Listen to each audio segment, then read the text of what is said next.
بسم الله الرحمن الرحيم. كل سنة وانتم طيبين ورمضان كريم عليكم. رمضان شهر القرآن.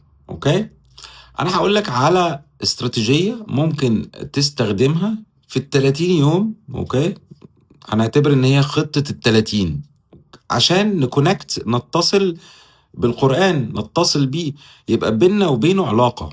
اوكي، احنا عارفين طبعا شهر رمضان احنا اللي بنعمله الطبيعي كل يوم جزء، 30 يوم بنخلص ال30 جزء. بس لو ركزت هتلاقي نفسك بعد رمضان انت ما خرجتش بحاجة.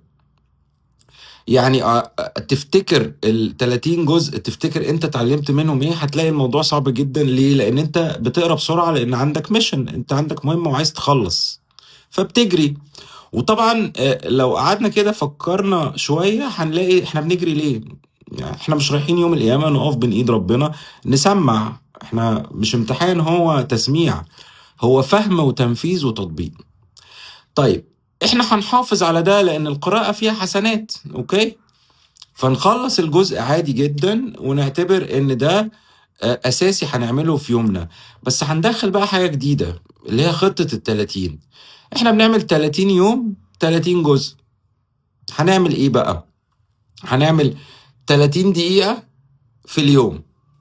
30 دقيقة في اليوم في 30 يوم، يعني احنا بنتكلم في 900 دقيقة تقريبا، 15 ساعة. ولو انت بتصحى 8 ساعات في اليوم يعني 240 ساعة، انت هتاخد منهم 15 ساعة بس للتدبر.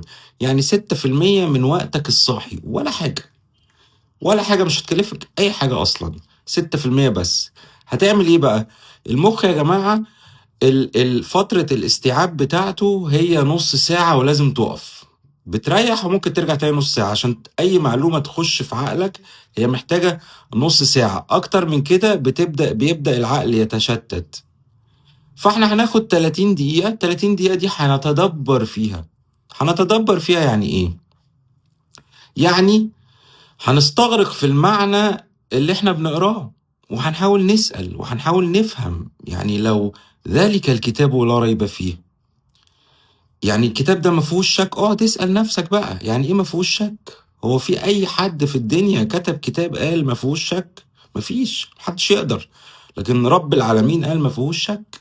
اوكي، اقعد اسأل بقى ممكن تقعد في الكلمة دي نص ساعة. حلو. فاستغراق في المعنى بتاع الآيات، معنى الآية نفسها، وتفهمه وتقعد تسأل عشان نفسك تتحرك.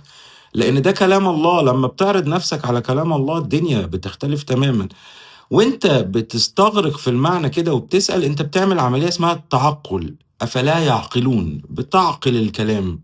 اوكي، واول ما تعقله في فترة النص ساعة دي، انت عايز قلبك هيتحرك معاه عامة. يعني طول ما انت بتعمل العملية دي قلبك هيتحرك معاه. بعد النص ساعة تقف. خلاص كده عضلة المخ استوعبت المعلومات. قوم اتحرك بقى. ليه؟ لان انت عايز تحرك العضلة. عضلة المخ دي عاملة زي عضلة الباي والتراي، بتتدرب برضو، بتتدرب بالحركة. فانت عايز تتحرك. يبقى بعد ما تقرأ الآية قوم اتحرك شوية واقعد فكر في الآية اللي انت قريتها ورددها جواك. يعني مثلا وقولوا للناس حسنا، آية اهي، خلاص رددتها. اقعد رددها جواك بقى وانت بتتحرك لمدة 5 دقايق. وبعدين قرر ان انت هتاخد الآية دي وهتنزل بيها تتعامل في الشارع. يبقى انت كده خدت آية من آيات الله وقلت انا هربي نفسي بالآية دي وهنزل انفذها. شفت بقى؟ انت دلوقتي ابتديت تنفذ الآية مع الناس في الدنيا. حلو. وتاني يوم نفس الحكاية. تاني يوم آية جديدة. لا تخيل مثلا لا خير في كثير من نجواهم. يبقى لما هقعد قاعدة مع الناس مش هتكلم غير في الخير. اوكي، وتاخدها وتنفذها. انت متخيل بعد 30 يوم ان انت بتنفذ كلام الله، بتنفذه؟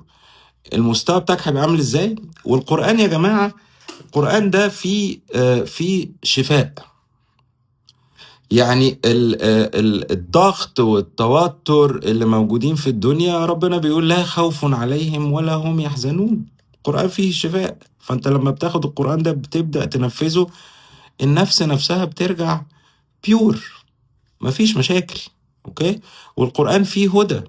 الدنيا كلها فيها توهان، بس مع القرآن بيديك نور تقدر تمشي على الصراط المستقيم.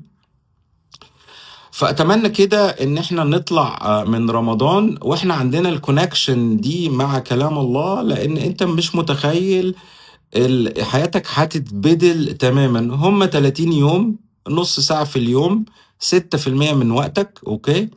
وشوف النتيجة. ورمضان كريم عليكم، والسلام عليكم ورحمة الله وبركاته.